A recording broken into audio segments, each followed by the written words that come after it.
vamos a hablar de poesía, vamos a hablar de Charlie. Porque Charlie un poco permea, es como un poco banda sonora en este libro que tengo en mis manos, Lo más grande que yo jamás vi, un libro de poesía de Catalina Torres. Catalina es fotógrafa, directora de cine, escritora. Sus poemas fueron publicados en la antología de Botas, publicada en Fardo, 2021. Y Lo más grande que yo jamás vi, es su primer libro. Bienvenida, Catalina, ¿cómo estás? Bueno, muchas gracias por la invitación. Ando bien, un poco frustrada porque se me rompieron los auriculares justo cuando venía para acá. Así que ahora que vamos a hablar de música y de poesía, de lo importante que es la música en el transporte público, por ejemplo. Sí, bueno, los auriculares, los auris, los mencionas bastante en tus posts. Sí, total. Porque siempre están los textos y una referencia a lo que estás escuchando. Y bueno, decías que esa banda, me decías, la de Charlie, la banda sonora, digamos, este disco Unplugged de Charlie permea este libro de poesía que publicaste hace poco. ¿Cómo surge este libro? Una vez alguien me preguntó justamente eso, cuál era la banda sonora del libro, y más allá de que hay algunas otras referencias musicales, como por ejemplo Jim Morrison o The Doors en el libro, creo que Charlie fue ahí como un personaje muy increíble de mi infancia. A mí siempre me gusta preguntar a las personas qué escuchaban sus familias o sus padres en la infancia, no sé qué escuchaban ahí los tuyos. Pero bueno, en mi casa sonaba mucho Charlie y recuerdo a mi padre levantarme a la mañana y que esté sonando Charlie en los parlantes a la mañana. Entonces creo que de alguna forma este libro es como una recuperación de algunos recuerdos y bueno, Charlie siempre está ahí.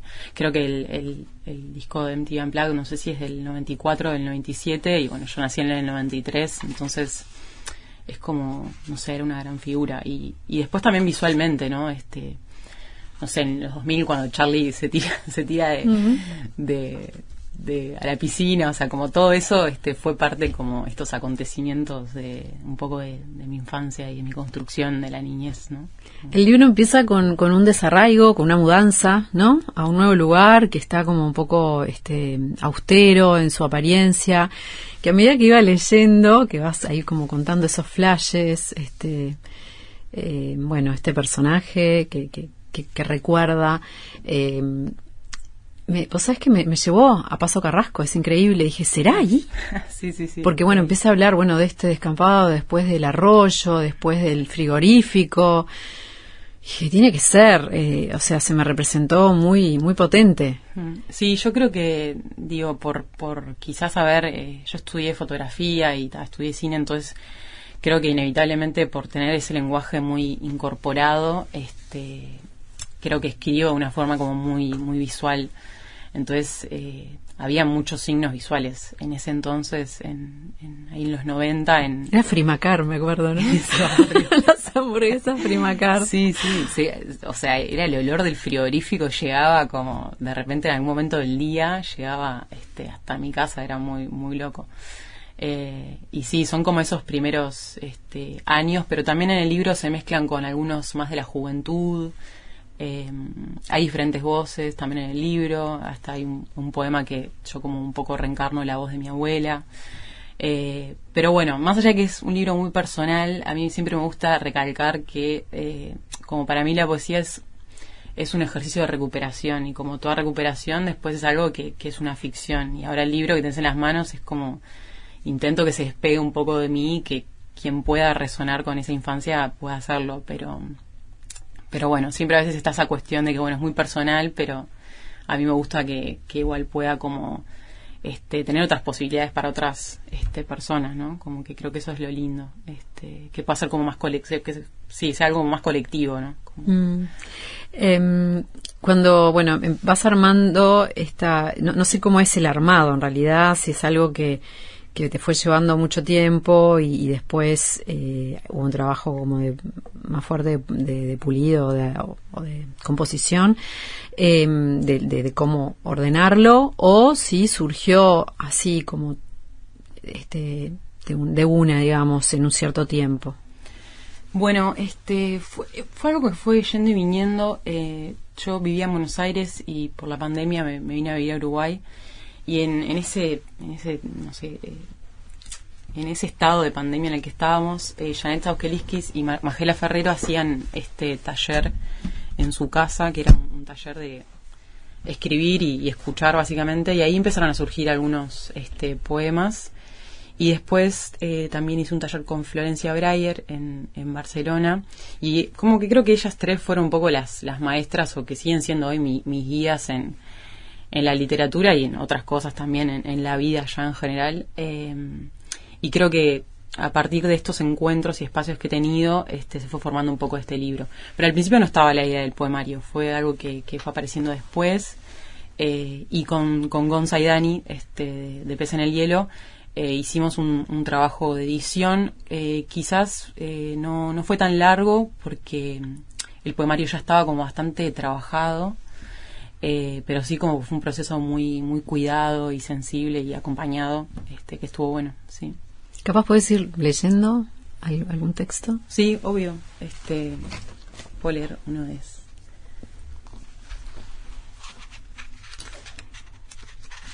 Es un libro que tiene una tapa también muy interesante. Es una fotografía tuya, como de alguien como sacándose una prenda, ¿no? Es como un gesto también como de, bueno, me saco algo, ¿no? Tiene muchos significados, es como bastante también sugestivo. Sí, como se habla mucho también en el libro, creo, de las casas, de las cosas que pasan dentro de las casas, de lo que pasa afuera.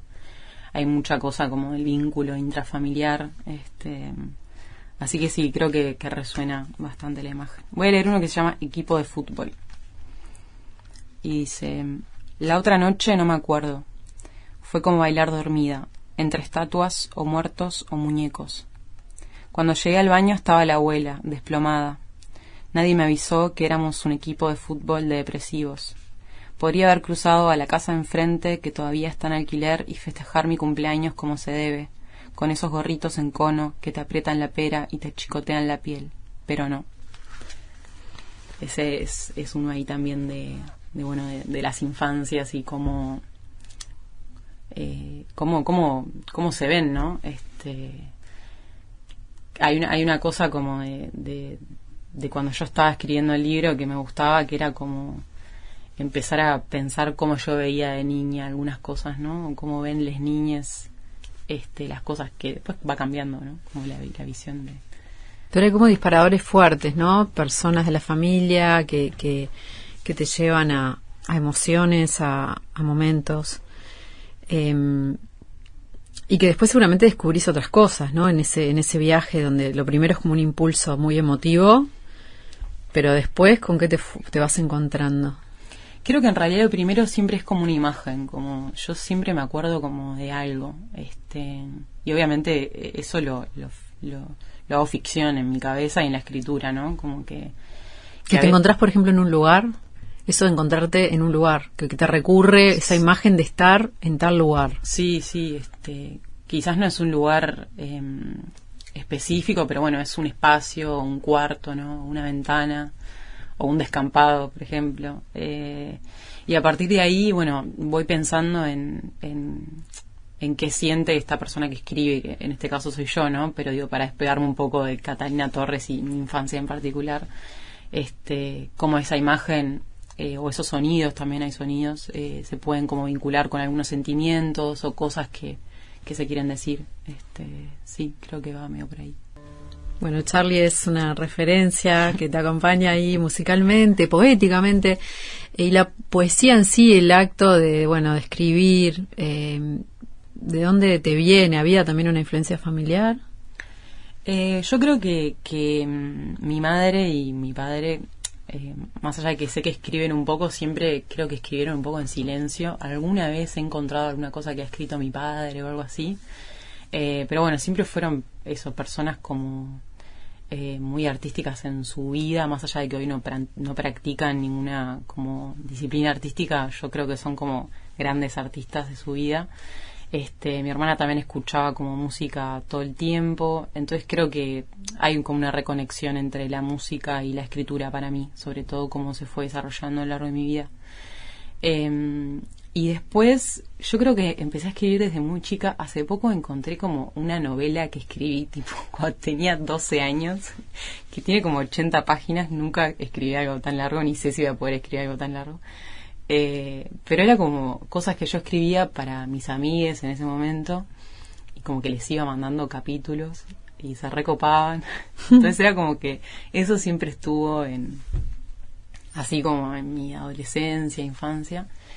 Y después cuando me fui a vivir a Buenos Aires, ahí como que empecé a escribir poesía como, no sé, como una forma más disciplinada, por así decirlo, como repasando cada poema y como siendo un poco detallista en qué es lo que quiero decir con cada poema, encontrando las palabras justas. Y nada, Buenos Aires con todos sus estímulos para mí es como la ciudad que más quiero, creo que debe ser Buenos Aires. ¿Por qué te fuiste? Porque me fui a estudiar allá. ¿Te fuiste a estudiar cine? Sí, y fotografía. ¿Y por qué esa decisión? Tenía 2 amigos que se iban a Buenos Aires. En ese momento yo había estudiado Derecho 3 años, entonces estaba un poco como que no sabía qué hacer, y mis amigos me dijeron, che, venite con nosotros. Y nada, y me fui y me quedé 5 años. Así que también es como una gran formadora para mí Buenos Aires Y tomar distancia también. Sí. No como verte desde otro lugar. Importante yo creo, para toda creación, a veces tomar un poco de distancia. Cuando una está muy cerca de las cosas, a veces es difícil como reflexionar acerca de ellas y pensarlas. Así que sí. Y bueno, pero fue como la decisión fue más por estudiar, apostar a la imagen, ¿no? También hacía fotografía. Sí, era como lo que más tenía pulsión de hacer, digamos, y siempre me gustó conocer otros lugares de alguna forma, si tenía la posibilidad. Entonces, y Buenos Aires estaba bastante cerca, era como posible, así que sí, al principio siempre fue como la imagen y la escritura venía acompañado, pero de una forma como más, escribía cuando tenía ganas al principio. Quizás ahora lo hago, ahí va, como un poco más de forma más, no sé, consciente, no sé cómo decirlo, pero quizás ahora no espero a que me venga la inspiración, sino que te sentás me siento y ahí va. Hay como una rutina ahí diaria. No sé si diaria, pero intento sentarme a escribir por lo menos en la semana un ratito cada día si puedo, o si no estoy escribiendo me siento a pensar como en algún poema, ¿no? O en algún texto o en alguna imagen. Y siempre como en ese formato, más que nada de, bueno, poesía, no tanto prosa. Me gustaría, creo, pero tengo algunas cosas, pero no terminadas, ni nada parecido, pero creo que ahora después de este libro me gustaría como ver otras formas como de escribir de alguna forma, o sí, como seguir investigando ahí por dónde seguir, o sí. Bueno, estás en este momento en los Países Bajos haciendo un posgrado.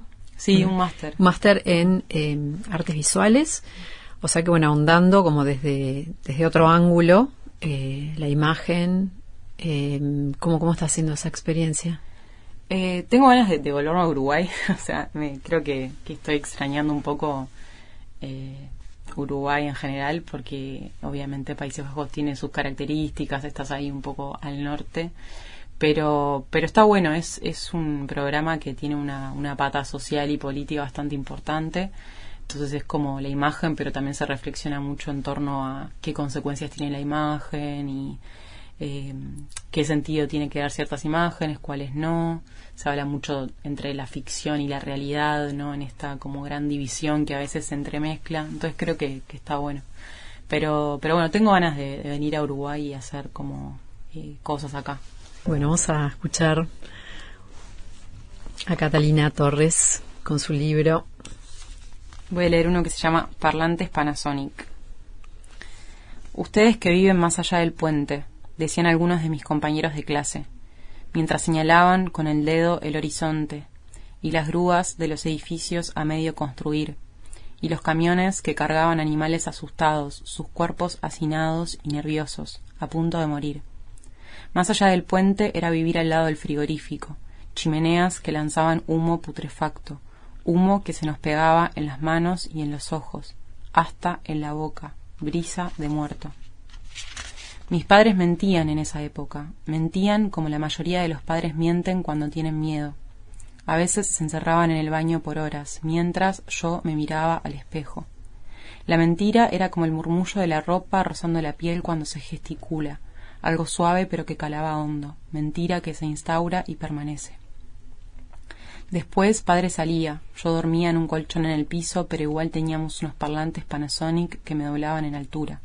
Y padre siempre ponía a Charlie, y lo bailábamos toda la mañana, toda la tarde, toda la noche, hasta que el sol se quebraba en pedazos y entraba por las rendijas de la casa, como si también a nosotras algo se nos alterara, como si también estuviésemos tristes, como si no fuésemos niñas.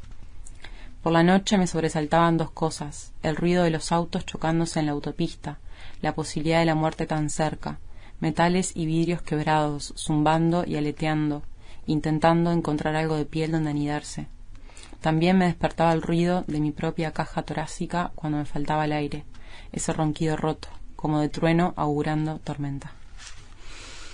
Qué impresionante, bueno, esto de los fantasmas, ¿no? De la infancia, esas cosas que son como gigantes en ese momento y que el día de hoy también, a veces uno se despierta, ¿no? Con esa sensación, sí. O en medio de la noche o también de fantasmas, de cosas que te... Sí, que están ahí. Te azotan, te están ahí como acechando, ¿no? Y como que... Sí, sí. Pero esto es bien en la infancia es como más fuerte es más y es fuerte. como que estás más indefensa también ante eso. Sí, como que también creo que en la infancia la sorpresa, como ciertas sensaciones como la sorpresa, el miedo, ¿no? Como cobran otra dimensión porque las herramientas que tenemos de niñez son distintas, no son ni mejores ni peores, pero bueno, son otras. Entonces, creo que es lindo como investigar cada infancia, ¿no? La de cada uno y ver qué hay ahí. A veces salen cosas para hacer hoy en relación como a esas infancias y me parece que está bueno.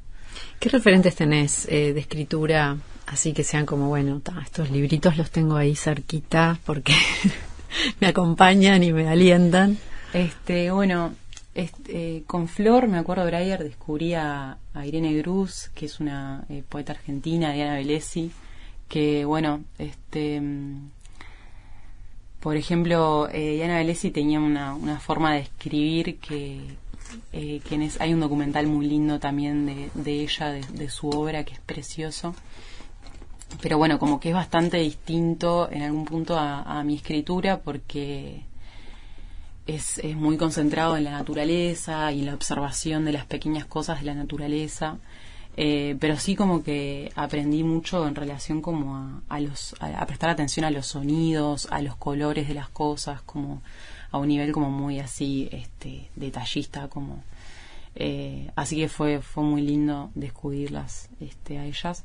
Después Robin Myers, que es una estadounidense mexicana que también como resoné mucho con su escritura. Eileen Miles, que es una poeta también estadounidense.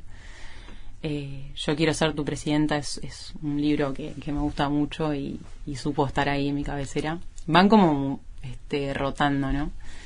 Y después hay personas que siempre están, como la Peri Rossi, que obviamente siempre va a estar en mí y en todas, creo, porque nada, marca un decir, ¿no? Como un decir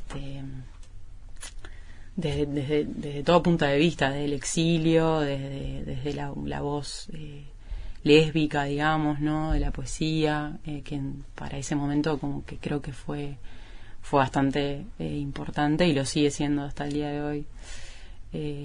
Sí, más o menos por ahí. Siempre tengo más, ¿no? Y hace poco también me gusta leer narrativa y hace poco leí un libro que así esos libros que te destruyen, que se llama Entre los rotos, de Alaíde Ventura, es una mexicana, que lo conseguí en México, ojalá se pudiese conseguir acá, creo que es por Penguin que está, y también precioso, narrativa, pero como con entradas de capítulos bien cortos, entonces es como una narrativa bastante prosa poética, pero ¿no? Ahí va, que está bueno ese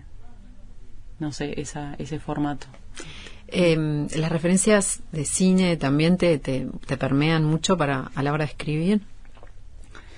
Mirás mucho cine, me imagino. Sí, o sea, creo que está, obviamente la imagen siempre está y creo que también como la pregunta es que siempre está es como qué imagen poner en los demás que implique como una posibilidad, ¿no? Para mí, para todos.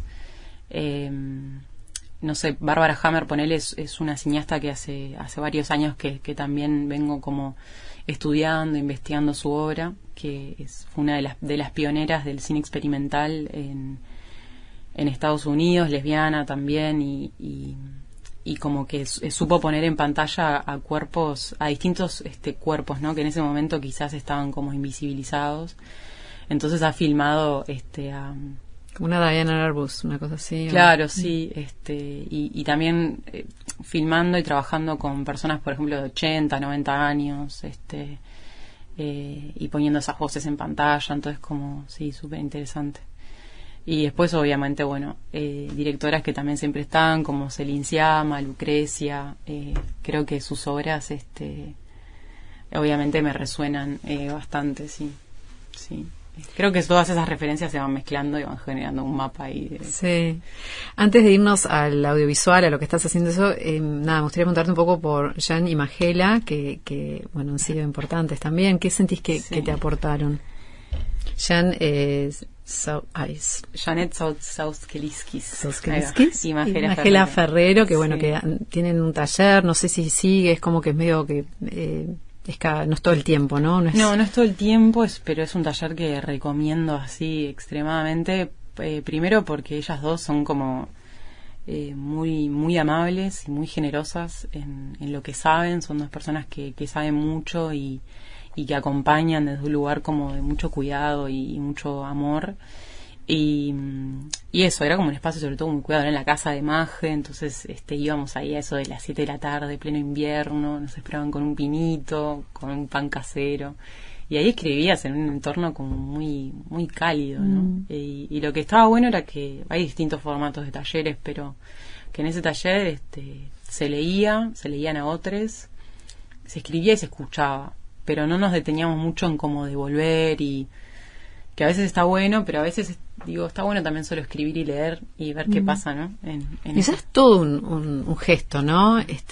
Porque escribir en soledad y que esos papeles queden ahí, que ni los mirás y ni sabes ni qué tenés. Claro, escribíamos todos a la misma vez. Claro, no es lo mismo que estar en un lugar donde eso se comparte, tiene luz, aire, mirada de otros, como que... Sí, y ellas se convirtieron ahora, son obviamente amigas, pero yo digo que son como mis madrinas, porque ya pasó ese vínculo a ser algo como mucho más grande, así que está. Bueno, estás también filmando o en un proceso, no sé si filmando en este momento, pero estás en un proyecto audiovisual muy personal que bueno, que tiene que ver con tu abuela. Sí, en realidad es una ficción también, siempre pasando de los recuerdos a la ficción, pero sí, es una película, un largometraje que lo produce Monarca Films, Eugenia Olascuaga, y estamos ahí en la etapa de desarrollo, y estamos a punto de filmar un cortometraje que también como con la esencia de la película, y sí, está en ese camino largo que es la escritura de una película y bueno, todo lo que tiene que ver con la producción y demás, pero sí, como muy entusiasmada con esta idea. Es una historia de una abuela y una nieta que pasan el fin del verano en Punta del Este, y bueno, ahí en ese verano ambas van descubriendo cosas y se van iluminando la una a la otra. ¿Y parte de filmaciones que hiciste? O sea, aparte de recuerdos de que mi abuela en los 90 tenía un apartamento en Punta del Este que después tuvo que vender por deudas y qué sé yo, entonces es como iba mucho al casino, entonces es como todo ese universo, que incluso hay un poema en el libro que habla un poco del casino y de mi abuela, entonces está todo medio conectado, y parte de esos como recuerdos, y tengo algunas filmaciones de ahí de Punta del Este, pero de esa época, ¿no? Pero no con ella, O sea, ella la recreas con sí, con otra persona. Sí, es una ficción basada como con actores, con o sea, no es un documental, es, no, es una historia. Es una historia, sí, que ¿no? Cambia, obviamente, ¿no? Está basada en hechos reales, digamos, pero obviamente que tiene sus modificaciones a gusto propio. Y ahí fue, bueno, escribir un guión. ¿Cómo fue ese proceso de escritura? Sí, también el guión es muy visual.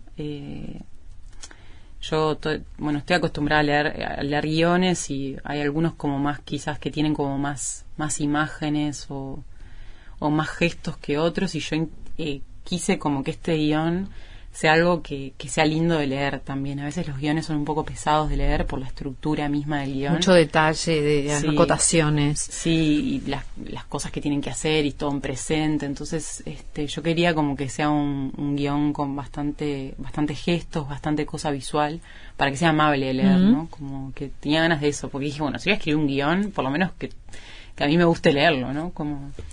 entonces estuvimos un año por ahí escribiendo el guión. Ahora ya estamos más en la etapa final y ahora entramos como más en el proceso de buscar toda la financiación y ver, bueno, en qué momento de estos años, va a ser dentro de 2 años, 1 año y medio, llegamos como más al rodaje, ¿no? Y al acto de la filmación, sí.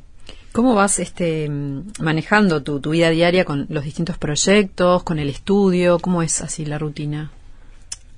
Caótica. Un poco caótica, pero sí, creo que también hago cosas que me gustan. Intento pensar en eso, más allá de que obviamente después la vida tiene cosas que hay que hacerlas para términos económicos, pero bueno, intento como, sí, enfocarme ahí en que estoy haciendo cosas que me gustan y que disfruto hacerlas, y ahí encontrar un balance. Con mucho café también a la mañana. Bien.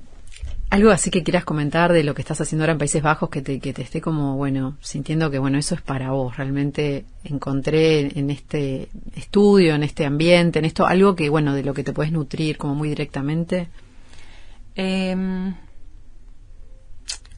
que estar en Países Bajos me hizo pensar mucho en Uruguay, como un poco al revés. Entonces tengo como, creo que lo decía antes, muchas ganas de venir a Uruguay y trabajar con personas de acá y pensar en Uruguay. Tengo ganas de pensar en Uruguay, en Argentina, bueno, como en estos territorios que estuve, y ahora tengo como ganas de volver. Y después, en términos prácticos, estoy trabajando mucho con fílmico, con Super 8, y tengo ganas de trabajar en 16 milímetros, como experimentando un poco como lo más material del cine, que bueno, que hoy en día obviamente no todo el mundo trabaja con fílmico, y tengo un poco de ganas de volver a eso que siempre estuvo rondando, porque mi casa tengo mucho archivo familiar en 8 milímetros, en Super 8, entonces ahora ando filmando un poco. ¿Y esos archivos familiares, porque había como una costumbre así de filmar mucho? Sí, tengo un tío que filmaba un montón, tío abuelo, y después mi abuelo filmaba mucho, y mi padre también, ya en VHS, pero sí, hay mucho archivo familiar, o sea, muchísimas películas, sí, que hay que catalogar y conservar, ¿no? Porque son como pequeñas joyas. Sí, es un mundo fascinante que a la vez requiere de mucho tiempo, ¿no? Sí, requiere de tiempo, pero recomiendo tiempo que para busquen visualizar, para sí. para no sé, descargar, exportar, no sé, hay que tener paciencia también, sí. ¿no? Está bueno saber, yo siempre digo que busquen en sus casas si no hay alguna caja por ahí que todavía no se descargó, no se miró. Porque una vez que se encuentra, bueno, se puede dejar en algún lugar que se conserve y buscarlo, investigarlo cuando haya tiempo y dinero para eso, pero sí, busquen en sus casas. ¿Te parece leer algo más antes de irnos? Sí, leo uno más.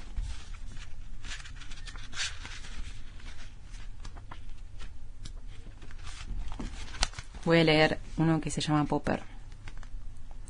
Mientras todes toman popper en un chino, yo pienso en la mañana como un diamante. Pienso en el acto de redactar un mail. Pienso en la decisión firme y poderosa de querer decir algo, en la boca como un estado de potencia. Pienso en una imagen que después se va, un mar pardo y consonante. Pienso en que nada nunca será lo mismo. Qué bueno. Bueno, esto ya es como que después de publicar como que queda como una puerta abierta, ¿no? O sea, ya sabes que muchas de las cosas que vas escribiendo ya sabes cómo hasta pueden ir en un libro, ¿no? O ¿cómo es ahora esa dinámica? Sí, como que una va conociendo qué es un libro, ¿no? De alguna forma, que es una gran pregunta también, o cómo puede ser un libro. Que hay 1.000.000 de posibilidades, pero o cómo puede ser sacar un libro y te vas preguntando cómo querés sacar un libro y de qué forma, o pensando o no, pero para quién, o cómo quiero que la gente lo lea para que de alguna forma pueda resonar. Creo que esas son preguntas que está bueno hacérselas o no. Digo, a veces está bueno sacar un libro y ya, digo, o escribir y ya. Y escribir por escribir también, no por el acto de sacar un libro, sino por las ganas y el deseo de escribir, pero sí. Bien, bueno, Catalina Torres, busquen el libro que, no dije, pero es de Editorial Pez en el Hielo, sí, en este formato tan lindo, que tienen, bueno, como chiquito. Bueno, lo más grande que yo jamás vi es este libro de poemas, búsquenlo. Muchísimas gracias. Muchas gracias.